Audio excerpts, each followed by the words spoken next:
Okay, तो देखिए एक स्क्रीन ले लेता हूँ फिर। यहाँ पर क्या हो रहा है, ग्रेविटेशनल फोर्स जो है that is directly proportional to product of the masses, जिनके बीच में फोर्स है, and indirectly proportional to the reciprocal of the square of the distance between them.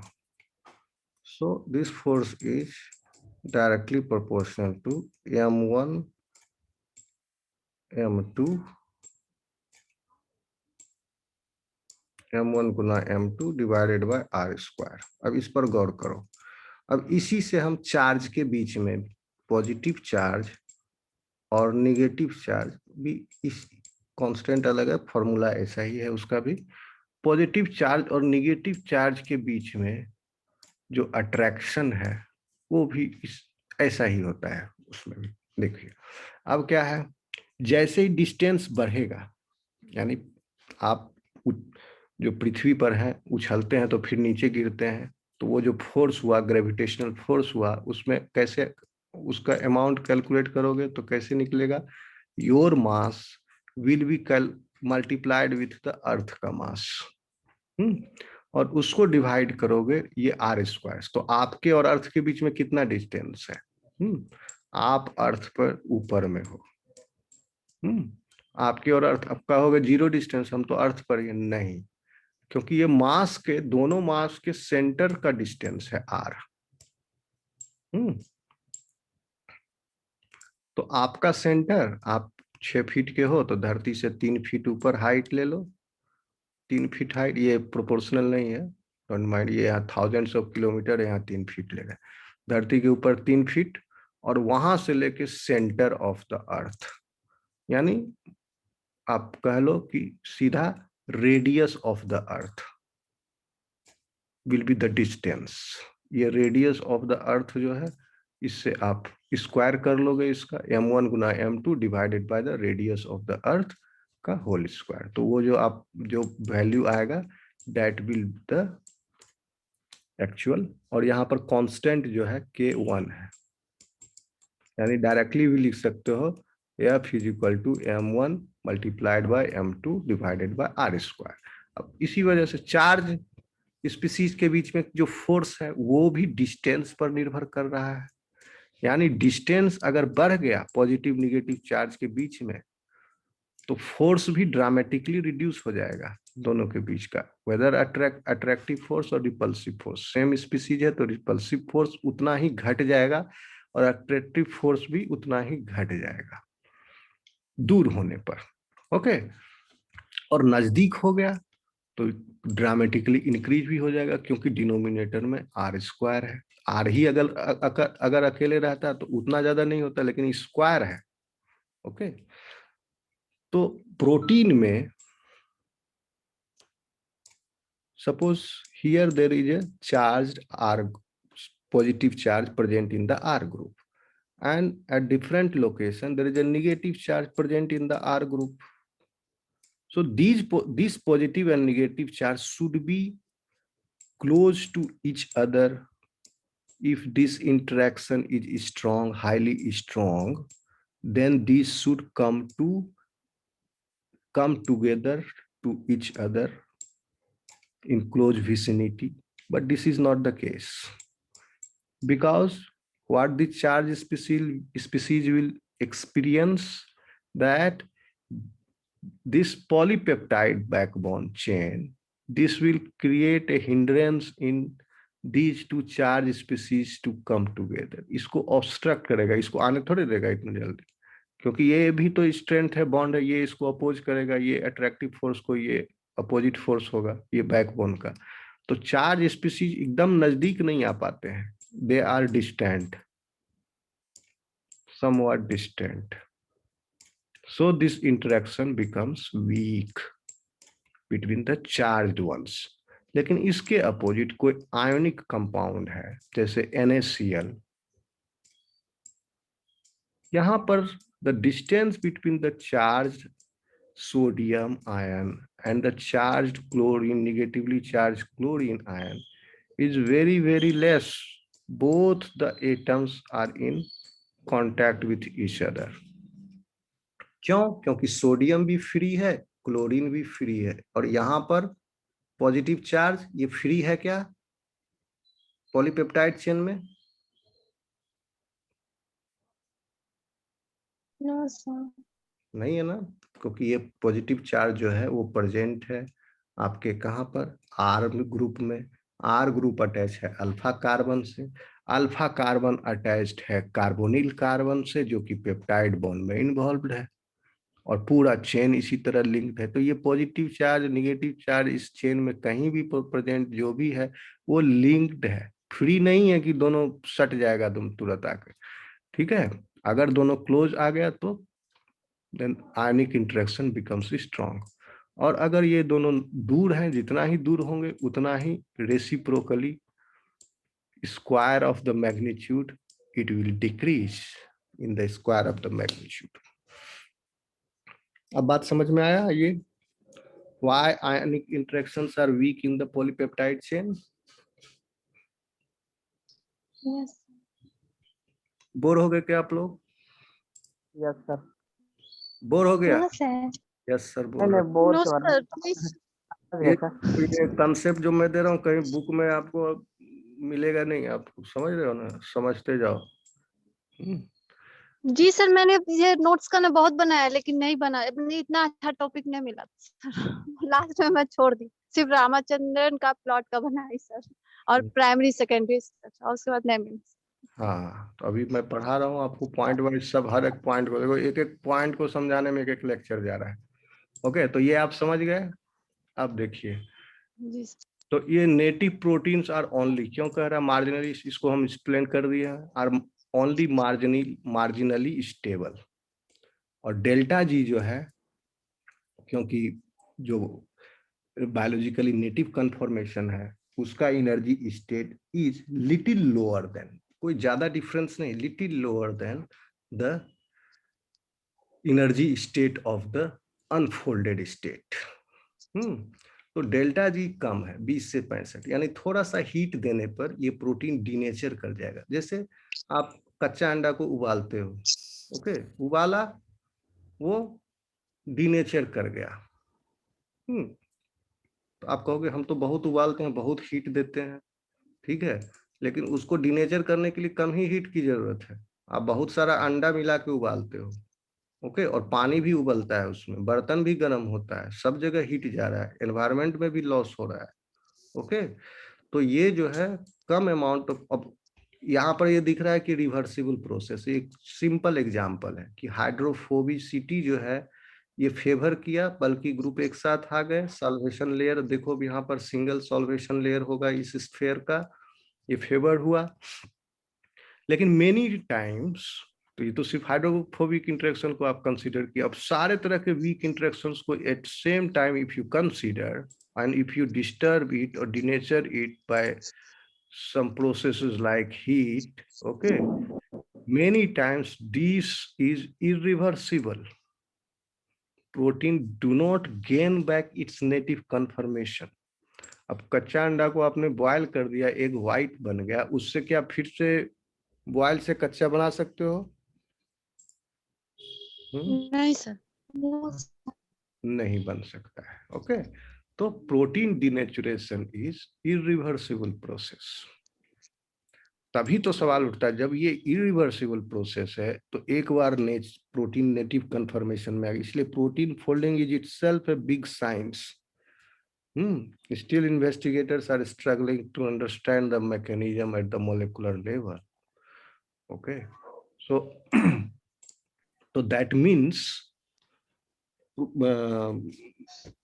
irreversible process है, that means कि there are many other factors. तो फिर ये fold unfold, जब सिंथेसिस हुआ तो अनफोल्डेड स्टेट से करेक्टली फोल्डेड स्टेट में ये कैसे आ गया?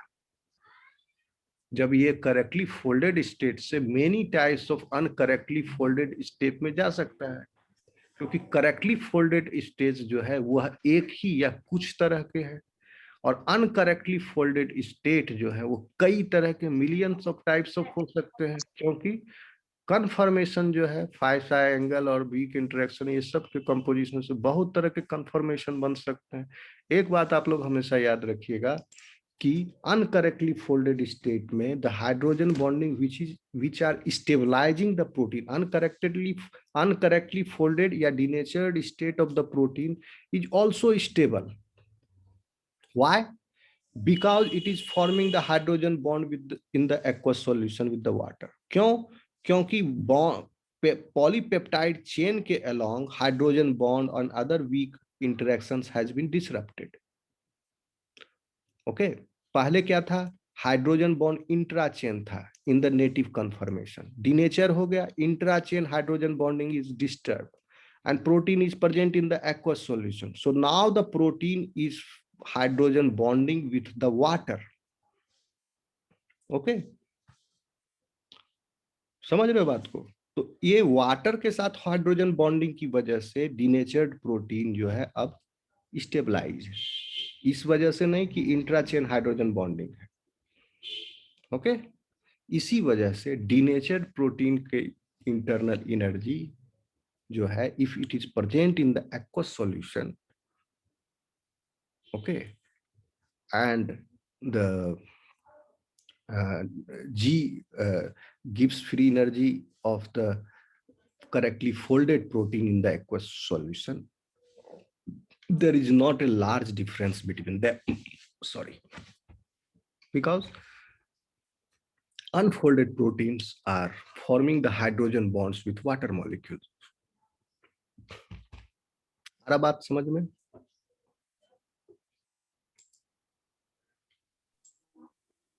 Yes, sir. आगे बढ़े। A given polypeptide chain can theoretically assume countless different conformations, and as a result of the unfolded state of a protein is characterized by a high degree of conformational entropy. ये same बात है। एक given polypeptide chain बहुत तरह का theoretically assume countless infinite number of different conformations को assume कर सकते हैं।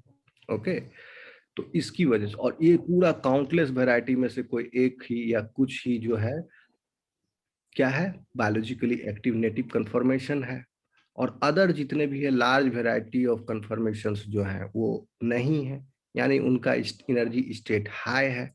ओके, डिसऑर्डर्ड है, अच्छे से मैक्सिमम वीक आयोनिक इंटरेक्शंस नहीं हुए हैं maximally in those conformational states. तो जब मैक्सिमम नहीं है तो they are disordered state. So in disordered state that means high entropy and high degree. Why high degree? Because of these, all of these conformational varieties, all of these conformations, बहुत ज्यादा conformations हैं, million types of conformation, इसीलिए high degree। और उन सब का क्या है, एंट्रोपी ज्यादा है, किससे? नेटिव स्टेट से। that is why there is a high degree of entropy of the unfolded state of the protein. Correct. Fourth point में आइए, दिस एंट्रोपी किसका बात कर रहा है? ये एंट्रोपी किसका? अनफोल्डेड का, प्रोटीन का। एंड पहले सेंटेंस पूरा पढ़ लो। This entropy and the hydrogen bonding interactions of many groups in the polypeptide chain with solvent water tend to maintain the unfolded state. यानी अनफोल्डेड प्रोटीन में करेक्टली फोल्डेड नहीं हुआ है, अभी प्रोटीन का सिंथेसिस हुआ है, अब फोल्ड होने जाएगा, वो स्टार्ट होगा फोल्डिंग। तो म्यूट कर लो, कौन चिपिर चिपिर कर रहा है बार बार?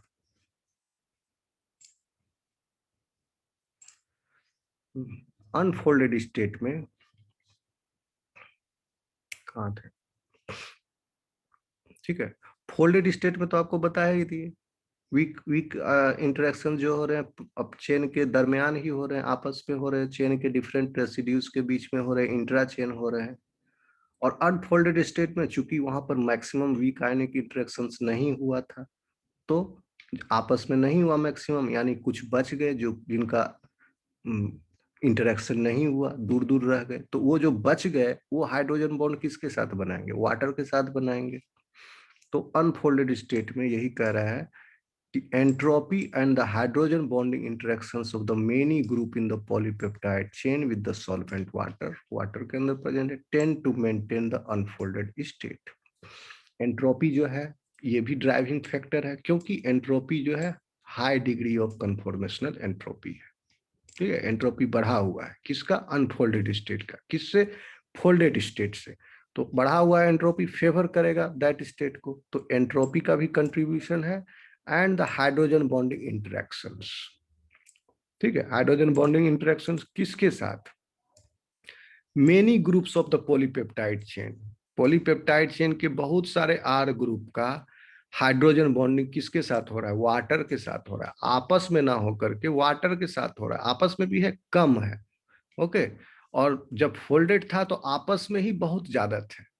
अब आपस में वाले डिसरप्ट हो गए, अनफोल्डेड हो गए। अब ये वाटर में प्रेजेंट है, वाटर भी हाइड्रोजन बॉन्ड बना सकता है इसके साथ। ठीक है, यहाँ पर हाइड्रोजन बॉन्ड नहीं बना रहा था वाटर उतना ज्यादा, सिर्फ एक्सपोज्ड जो रेसिड्यूज है उनके साथ हाइड्रोजन बॉन्डिंग हो रहा था। हाइड्रोफोबिक कोर में जो है वहां पर हाइड्रोजन बॉन्डिंग नहीं हो रहा है उतना। ओके, क्यों नहीं? वहां भी हो सकता है, लेकिन इसका जो CH का जो हाइड्रोजन है वो वाटर के ऑक्सीजन के साथ हाइड्रोजन बॉन्ड हो सकता था वहां पर भी, लेकिन but they are now remain inside. अब ये ओपन स्टेट में आ गया। Now these residues can form the hydrogen bonds with water. आ रहा है समझ में? तो ये दोनों फैक्टर, एंट्रोपी जो बढ़ा अनफोल्डेड स्टेट का, और हाइड्रोजन बॉन्डिंग जो अब वाटर के साथ हो गया इंट्रा चेन के बदले, यह मेंटेन करता है अनफोल्डेड स्टेट को। आ रहा समझ में? अरे बहुत पॉइंट है, 15 पॉइंट अभी बताना है इसमें, 4 ही पॉइंट हुआ है। जल्दी जल्दी बोलो भाई, नहीं तो चौथा पॉइंट के बाद ब्रेक ले लेंगे। Hello, yes sir. Yes sir.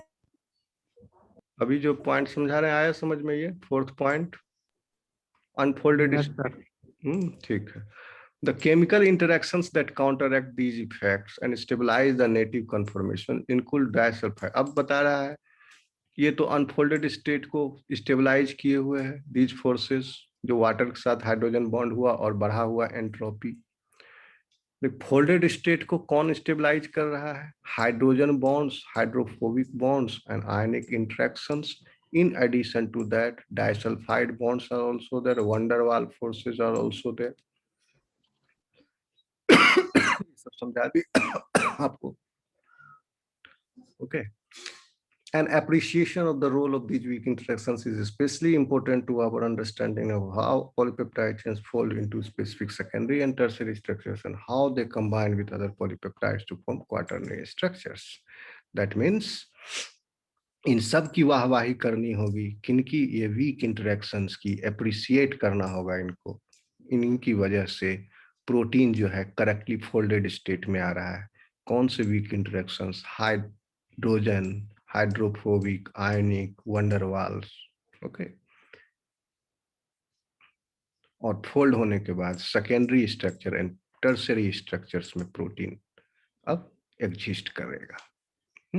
Elements of the secondary structure and will appear and the whole protein will exist as the tertiary structure, exist in its tertiary structure, which will be biologically functional and how they combine।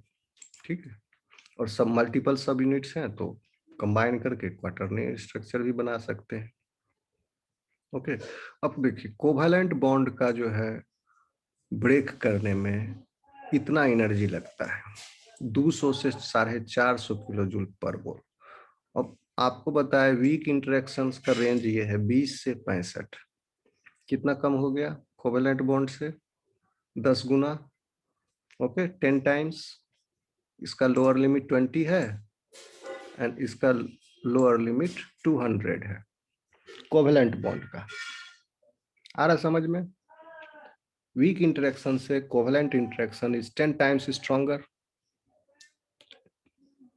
रफली। Bore हो गए? चलो and करते हैं। No नहीं sir, नहीं sir. नहीं। चलो छठा पॉइंट में घुस गए, छठा को एक्सप्लेन करके ब्रेक ले लेते हैं। ओके ठीक है। तो 200 से 460 kilo joule per mole are required to break a single covalent bond, whereas weak interactions can be disrupted by a mere 4 to 30 kilojoule per mole. नहीं, this is different. This G is this is different. This is total combined. Okay, combined का average है और ये individual का range है। Okay, week interactions का। तो अभी आप देखिए लोअर लिमिट में कितना का अंतर हो गया, 4 और 200 के बीच में 50 गुना का अंतर है ना। 50 times the covalent bond is stronger than the non-covalent interactions.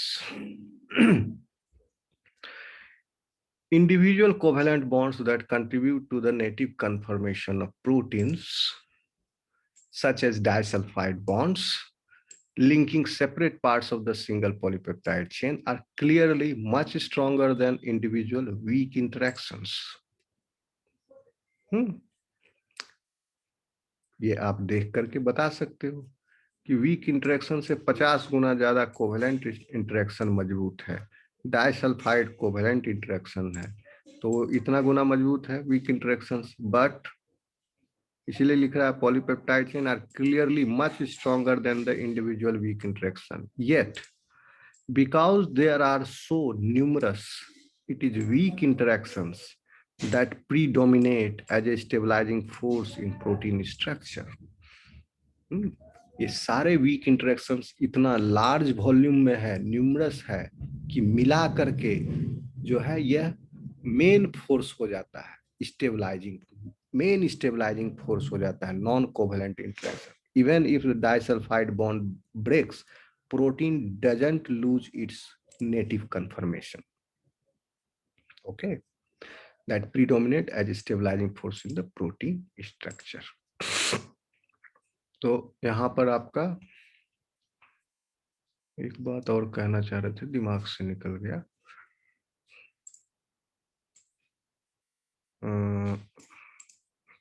Okay, anyway याद आएगा तो बोलना। ठीक है, कुछ पूछना है आपको?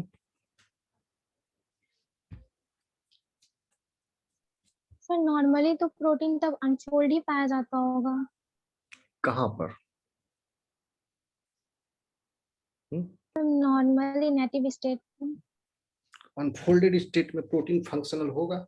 नहीं होगा। नहीं होगा ना। तो बायोलॉजिकल सिस्टम में for a cell to live और in a living cell, the proteins अगर अपने बायोलॉजिकली फंक्शनल स्टेट में नहीं होगा तो वो किसी काम का है सेल के लिए? नहीं है ना। तो प्रोटीन का एक डिग्रेडेशन पाथवे होता है, ubiquitin degradation path. Protein will be degraded by that pathway if protein during its formation is incorrectly folded by mistake. If it is not fully folded, then it will be directed towards the its degradation pathway. ठीक है, तो living cell के सारे function करने के लिए उसमें जितने भी प्रोटीन एंजाइम होंगे सब नेटिव स्टेट में होंगे। लेकिन अब आप उसके ऊपर स्टडी कर रहे हैं लिविंग सेल के ऊपर। Suppose if you want to isolate some protein and you have homogenized it, still the protein is in its native functional state as long as its required conditions are met. Okay. ठीक है, जैसे कि protease inhibitors मौजूद हों, क्योंकि environment में because you have opened the cell, cytoplasm is exposed now and there are many bacteria present in the environment that produces proteases, DNases, RNases. Even on your own skin surface there are many RNases and DNases are there. तो ये सब condition में protein को intact रखे, कोई proteases उससे expose नहीं हुआ और उसके लिए प्रॉपर पीएच जो फिजियोलॉजिकल पीएच है वो मेंटेन करके रखो, फिजियोलॉजिकल टेम्परेचर ऑप्टिमल टेम्परेचर है वो maintain, it will be in its native state and functional state. Okay, otherwise it will be degraded और प्लस प्रोटीन का अपना एक हाफ लाइफ भी होता है। That means after this much time protein का जो टोटल अमाउंट है that protein will be half, जैसे रेडियो एक्टिव का हाफ लाइफ होता है, मैसेंजर आरएनए का भी हाफ लाइफ होता है। लेकिन ये सब वो तो रेडियो एक्टिविटी की वजह से डीके हुआ हाफ लाइफ, ये जो है डीके जो होता है मैसेंजर आरएनए जैसे है, it will be chewed by the RNases and RNase enzyme present in the cytosol। जब से ही आरएनए प्रोड्यूस हुआ तो जैसे ही आरएनए बनता है वो न्यूक्लियर पोर की तरह चैनलाइज करके रेंडोप्लाज्मिक रेटिकुलम में आया, वहां सिंथेसाइज होगा, ट्रांसलेशन हुआ। जब ट्रांसलेशन का काम खत्म हुआ RNA will be chewed up, वो हमेशा नहीं बना रहेगा।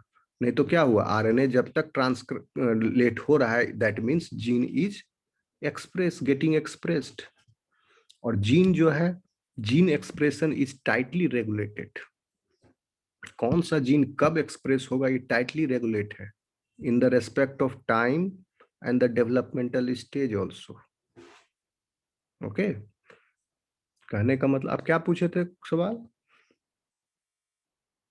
नॉर्मली प्रोटीन अनफोल्डेड स्टेट में पाया जाता है। तो नॉर्मली प्रोटीन जैसे आप कोई खाना खा रहे हो, ओके ठीक है, तो अगर नॉनवेज खाए तो क्या हुआ, आपने उसको कुक किया तो सब प्रोटीन डिनेचर्ड हो गया। ओके, फल फ्रूट खाए तो उसमें जो प्रोटीन है उसको भी कुक किए तो डिनेचर हो गया। अगर कच्चा खाए ठीक है तो उस समय नेटिव स्टेट में है, फ्रूट्स आप कच्चा खा रहे हैं नेटिव स्टेट में प्रोटीन है। Okay, for your digestive system to work, क्योंकि प्रोटीन जब आपके डाइजेस्टिव सिस्टम में एंटर करेगा तो वो प्रोटीन भी जो है डिग्रेड होने से पहले वो डिनेचर होगा, नेटिव कन्फर्मेशन उस प्रोटीन का लॉस होगा। क्यों? Because of the pH present in your stomach. इसीलिए दूध किसी को नहीं पचता है क्योंकि उसका स्टमक गड़बड़ है, प्रोटीन जो है नेटिव स्टेट में है वो डिनेचर नहीं हुआ तो दूध पचाने में आसानी नहीं, मुश्किल आता है कुछ लोगों को। लेकिन उसी दूध का अगर दही बन गया तो क्या हुआ, बैक्टीरिया जो है मिल्क के प्रोटीन को प्रोसेस कर दिया है, दही बन गया है, दही विल बी डाइजेस्टेबल। उसी प्रोटीन को मिल्क को आपने फाड़ दिया, चीज बना लिया, कॉटेज चीज, छेना, पनीर जिसको कहते हो, तो that is denatured protein. Okay, तो that will be easily digestible. समझ रहे हो बात को? तो खाने के पदार्थ में अगर आप पूछ रहे हैं कि प्रोटीन किस स्टेट में रहता है तो वो डिपेंड करता है आपका खाने का कौन कौन सा मेथड। कच्चा भी खाया गया कोई तो वो अंडा भी कोई आदमी कच्चा खा लेता है तो नेटिव स्टेट में रहेगा। ओके, लेकिन लिविंग सेल है आपके बॉडी में, अगर कोई प्रोटीन डिनेचर हो गया तो it will be deleterious effect for you, अगर फंक्शनल फॉर्म में नहीं आया प्रोटीन तो। एक बाद में कभी बताएंगे, बहुत इंटरेस्टिंग है ये, प्रोटीन फोल्डिंग से ही रिलेटेड एक प्रायन डिजीज होता है, प्रायन डिजीज सुने हो नाम प्रायन का? काउ डिजीज ऐसे कुछ। Prion you will be surprise to know about this. इसको टैकल कर लिया गया, नहीं तो ये कोरोना का भी बहुत खतरनाक था, उससे भी कहीं ज्यादा खतरनाक। प्रायन समझ रहे हो, नाम सुने हो कभी इसका? सर मैड काउ डिजीज क्या है? नहीं मैड काउ डिजीज नहीं है, ये आप समझ लो कि जैसे वायरस है, वायरस को आप क्या कर सकते हो, इन्फेक्शियस जीनोम पार्टिकल कह सकते हैं आप। ऐसा जेनेटिक मटेरियल है that is associated with the protein and it is infecting, इसीलिए वो नॉन लिविंग और लिविंग है। प्रायन जो है वो इन्फेक्शियस प्रोटीन पार्टिकल है। ये भी एक वायरस है क्या? वायरस सर नहीं, न्यूरोलॉजिकल डिजीज होता है ना? Yes neurological disease it was leading to. और ये जो बीमारी है यानी ये एक प्रोटीन है जो कि अनकरेक्टली फोल्डेड है, and this uncorrectly folded protein is disturbing the correctly folded state of other proteins also. This denatured protein is making the denaturation of other proteins. Suppose कितना खतरनाक, तो जैसे जैसे जिस भी प्रोटीन के कांटेक्ट में आएगा उसको डिनेचर कर दिया, उसके नेटिव फंक्शन इस कन्फर्मेशन को इसने डिस्टर्ब कर दिया, तो अब फंक्शन लॉस हो गया। अब ब्रेन में ये प्रायन पार्टिकल्स मिले, कैसे मिले? क्योंकि क्या होता था, ये एक टर्म है कैनाबेलिज्म। कैनाबेलिज्म सुने हो ना टर्म? कैनिबेलिज्म Yes, सुना है? sir. सुना। क्या मतलब होता है हिंदी में?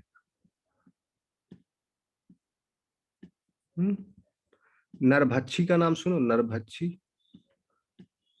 वैसे व्यक्ति, वैसा आदमी जो आदमी को खाता हो। आदमी आदमी को खाता है, उसको क्या बोलते हैं? Cannibalism. This practice is called as cannibalism. सुने हो नाम? In some cultures belonging to Africa, नरभक्षी सुने से। Papua New Guinea, islands in Oceania, पहले ऑस्ट्रेलिया में भी था, okay, in some tribes this practice was common, cannibalism। उसमें क्या करते थे वो लोग अपने ट्राइब में, उनके सोशल, उनका ग्रुप है, ठीक है, झाल मंजीरा बजा रहा, पेड़ पत्ता पहना हुआ, जंगली ट्राइब्स हैं, ओके, उनके परिवार के कोई बुजुर्ग या बूढ़ा होके कोई मरा, या आदि मानव सर। आदि मानव नहीं बाबू, ये अभी 50 साल पहले तक एग्जिस्ट करता था ये प्रैक्टिस। अब पूरी तरह से अभी भी किसी किसी कल्चर में होगा छुपा उपा, तो अलग बात है। अफ्रीका में और यहाँ पर लोग क्या करते थे, अपने सोसाइटी में, अपने परिवार में बड़े बुजुर्ग जब मर जाते थे ना, तो उनको खाते थे वो, कैनिबलिज्म, नरभक्षी। या कोई बच्चा मर गया तो उसको भी खा गया आपस में पूरा। तो क्या हुआ कि somehow some proteins were denatured. The proteins present in, अब इसके पीछे का रीजन नहीं पता है, इस सोसाइटी में कहां से आया। Somehow the proteins present in the, एक सेकंड, हेलो, हाँ बोलिए। नहीं नहीं भाई, हम 1 महीना से बाहर है, 1 महीना के बाद आएंगे तब लगाइएगा, हम कई बार बोल चुके हैं। ठीक। अरे क्या हो गया, आप लोग हैं क्या? Yes, sir. Yes sir. सुन लो, इंटरेस्टिंग स्टोरी है। Somehow the proteins, अब इसमें कौन सा प्रोटीन, अमाइलॉइड प्रोटीन है, बीटा अमाइलॉइड, वो सब तरह के प्रोटीन्स हैं। जो प्रोटीन्स ब्रेन में हैं, those proteins were came into contact with a novel kind of protein somehow, don't know how it has crossed the blood brain barrier in these populations, क्या इन्होंने किया, and it has entered in the brain, और brain में जा करके वो other proteins जो healthy proteins है उसको भी डिनेचर कर देते थे। तो अब उनके ब्रेन में वो जैसे जैसे प्रोटीन का डिनेचुरेशन बढ़ते जाता था, और अंधविश्वास की वजह से वो जो पर्सन है इन दैट पॉपुलेशन, दैट वो पर्सन जो है अजीब अजीब तरह की हरकतें करेगा। ब्रेन में जो जो एरिया उसका डिस्टर्ब हुआ, चिल्लाने लगा या कुछ होने लगा, कोई कहेगा हमको ये दिख रहा है, वो दिख रहा है, हेलुसिनेशन हो रहा है, डिफरेंट काइंड ऑफ उसका मेंटल एक्टिविटी होता था। तो ये अपने अंधविश्वास की वजह से समझते थे इसमें भगवान आ गया, माता आ गई है, ये आ गया, वो आ गया, पूजा पाठ ये सब करते थे। तो अब वो आदमी के अंदर ब्रेन में इन्फेक्शन तो हो गया प्रायन पार्टिकल्स का। अब ये इन्फेक्शन बढ़ते बढ़ते पूरे ब्रेन को एनगल्फ कर लिया, एक considerable portion of the brain is damage now and the person will die. अब वो पर्सन मर गया, तो ये लोग देखे कि इसको माता ने आई, ये माता लेके गई, या जो भी पूजा पाठ करता होगा वो, तो ये भगवान का प्रसाद है, तो इसको कुछ मान्यता था, वो लोग आपस में इसको बांट के खा जाएंगे।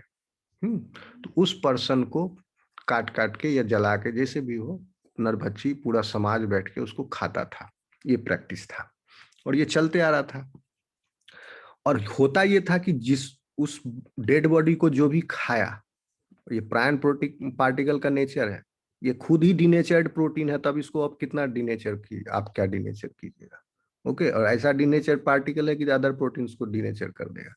तो जब ब्रेन को ये खाते थे तो ब्रेन से ये प्रायन पार्टिकल्स डायरेक्ट जो हेल्दी इंडिविजुअल जो खा रहे हैं उसको, उनके अंदर चला गया, और बहुत ही स्मॉल प्रोटीन है।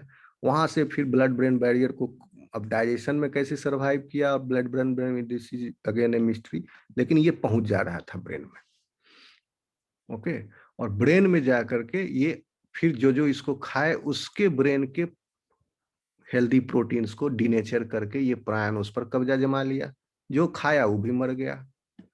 ओके, फिर अब ये मरा तो अब इसको भी 5 आदमी बैठ के खाया, वो भी मर जाएगा, जो जो जिसको खाते गया वो। तो इस तरह से ये सोसाइटी जो है वाइप आउट हो गई, कई सारे इसमें जो कल्चर्स थे वो वाइप आउट। फिर बाद में सरकार का ध्यान गया, ये हो क्या रहा है, ये ट्राइब क्यों मर रहे हैं सारे आपस में। बाहरी दुनिया से इनका संपर्क भी नहीं, क्योंकि बाहर कभी मर रहा था फिर भी खाना नहीं छोड़ रहा था। वो लोग अंधविश्वास से घिरे हुए थे ना, वो लोग प्रसाद समझ रहा था। समझ रहे हो बात को, उनकी जो प्रथा चली आ रही थी उस प्रथा से, अंधविश्वास से वो मुक्त, क्योंकि पढ़ा लिखा समाज तो था नहीं वो, उनको कारण तो पता नहीं हर चीज। Yes sir. वो लोग इलिटरेट सोसाइटी होता है, वो क्या करता है, हर एक्ट को गॉडली एक्ट या नेचुरल इस तरह से समझता है। ओके, जिसका उसके पास एक्सप्लेनेशन नहीं। एक अनपढ़ से पूछोगे धरती सूरज क्या है तो कहेगा कि ये है वो है। ओके, पढ़ा लिखा आदमी से पूछोगे तो कहेगा एक स्टार है, एक प्लेनेट है। ये अंतर है, समझे बात को। तो ये प्रायन पार्टिकल ने बहुत तबाही मचाया था, 70-80 के दशक में बहुत पॉपुलर हुआ था, पढ़ लेना और इसका डिटेल। बाद में इस प्रैक्टिस को बैन किया गया फोर्सफुली, जब तक गवर्नमेंट को पता चला, इन्वेस्टिगेटर्स ने रिजल्ट निकाला, this is because of this प्रायन particle, stop it immediately. इस प्रैक्टिस को बैन किया जाए, फोर्सफुली बैन किया। अभी भी कोई, इसलिए अब लगभग ये खत्म हो गया है कैनिबलिज्म प्रैक्टिस। समझ में आई बात। इसीलिए खतरा है। अब ये ह्यूमन के केस में हुआ, ह्यूमन टू ह्यूमन ईटिंग जब किया तो प्रायन आया। सपोज इसीलिए नॉनवेज, अब ये न्यू थ्योरी है कि एनी काइंड ऑफ नॉनवेज जो भी मसल ओरिजिन है या फ्लैश ओरिजिन है, उसमें भी प्रोटीन्स जो है that may be in denatured state, अभी तक देखा नहीं गया है, and that denatured protein may have the potential to denature your healthy proteins. Okay, और वो इन्फेक्शियस नहीं है। ये पोटेंशियलिटी तो है कि डिनेचर्ड प्रोटीन जो है नेचर अदर प्रोटीन्स के कन्फर्मेशन को चेंज कर देंगे, लेकिन उसका कन्फर्मेशन चेंज होने के बाद फिर वो इन्फेक्शियस नहीं हुआ कि और भी प्रोटीन्स को हम डिनेचर, लेकिन ये पार्टिकल जो था इन्फेक्शियस था। अब आया समझ में।